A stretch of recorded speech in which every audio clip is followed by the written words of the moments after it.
Howdy, and welcome back to When You Wish Upon a Star, You Become Your Sister. And also, your parents are stupid. Today we're going to be talking about a movie from my childhood. I mean, it was forced upon me, but that doesn't make it any less part of it. This movie is weird. There's something about these mid to late 90s teen family comedies that just have an odd energy to them. Masterminds, Good Burgers, Smart House, The 13th Year, and Dick? Y'all ever heard of Dick? The movie where two teenage girls uncover the Watergate scandal for fun. I don't know, those movies might seem a bit all over the place, but to me, they're just weird.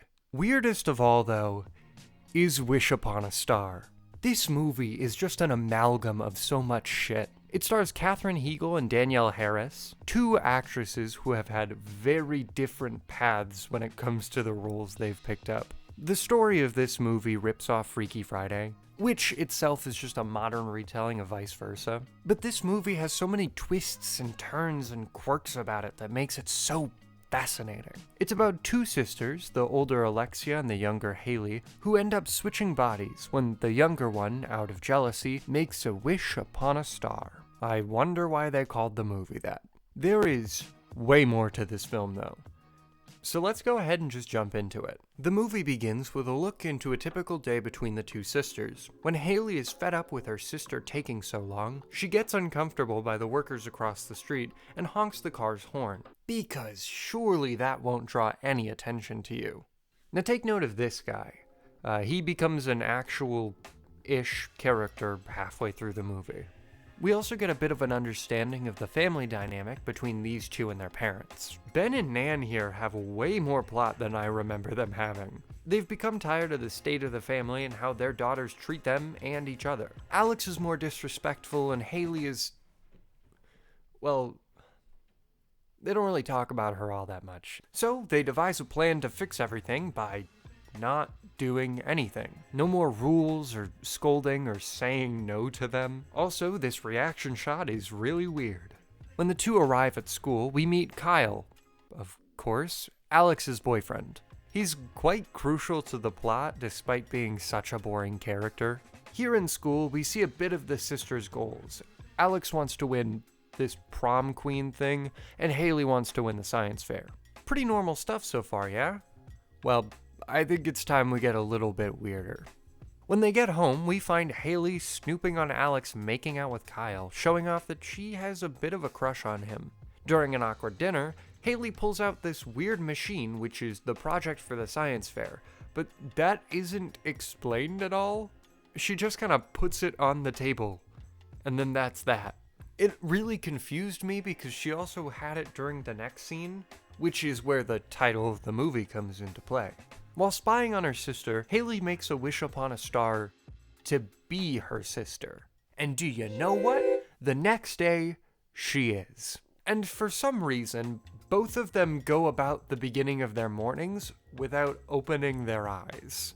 Oh, and just know that now this is Haley and this is Alex. Through many failed attempts to change them back, Alex gives up and decides that they're just gonna have to deal with it for the day. From there, we see what Haley's true intentions are. She wants Kyle. I mean, who wouldn't? A walking, talking plank of wood that's mediocre at basketball? Dreamboat. But plot twist, Alex actually broke up with Kyle that night. This guy does go through the ringer a little bit during this movie. I kind of feel bad for him. Meanwhile, after she fake fainted to get out of a test, Alex meets Simon, that guy from earlier, and is an asshole to him. Then, when Haley's friend comes over, she finds out about all the boundaries that they have been breaking, reading her diary and trying on her clothes. Back over in Kyle land, Haley gives him a ride, which looks like this. Then they make out. Gross. Even worse, she comes home with a hickey on a body that isn't hers. And to Alex's dismay, the night sky is far too cloudy to stargaze. So, they've got to spend one more day in each other's bodies. You know, so far it's been pretty tame, right? Well, when they wake up, Haley puts on the same dirty clothes that she wore the day before and Alex puts on an entire dominatrix outfit? Talk about 0 to 100, Jesus Christ. Haley gives a ride to Simon, which, to remind you, looks like this. She then ruins Alex's queen photos, and Alex fails Haley's test. Damn, that was a lot.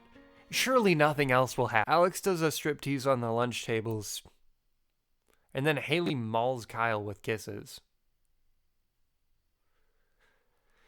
Okay, yeah. Although after scolding from the principal, the two make up and decide to try to make the best out of the situation. The parents are called into the school to hear about what happened, but due to their new parenting strategy, they don't care. In fact, they think it's working so well that they want to write a book about it. These two would be iPad parents for sure.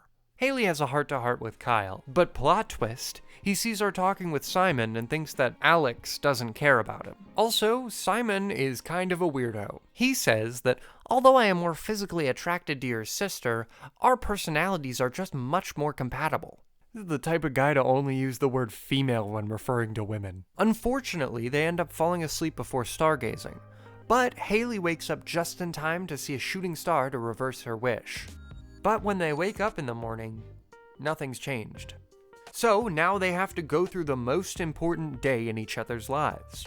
Now this is where it gets all High School Musical. On the same day, there is a dance, a basketball game, science fair presentations, and in-school college interviews. Jesus, that is a scheduling nightmare. Surprisingly though, everything goes really well. But Haley isn't looking all that happy. She admits to trying to wish them back, but plot twist, Alex made a wish to become Haley at the same time a few nights back. So with newly found optimism and a better understanding of each other, the two go stargazing one last time and change back. They go to the big dance, Alex is crowned queen and apologizes to Kyle, and Haley falls in love with Simon. The end. So, this movie was a little weird. Number one, a lot of the scenes in this movie made me go, what? I don't remember that being in this movie. And two, there were a lot of moments here where I felt like a different shot or another retake would have been nice. Also, for most of the movie, I didn't really like either of the main characters. They break boundaries and do generally gross stuff throughout the entire thing. Oh yeah, and the parents suck too, and not only that, but they don't really get any, closure to their part of the story. The love interests consist of a sentient slice of white bread and an alien who learned romance directly from incels and alpha bros. But it was kind of a fun watch. I'll give it a 5+. Oh, and if you want to, maybe consider sticking around for a couple of weeks, because I got a really big project coming up, and I want it to do well, because I've put in 6 months of work on it, so fingers crossed. Okay, adios.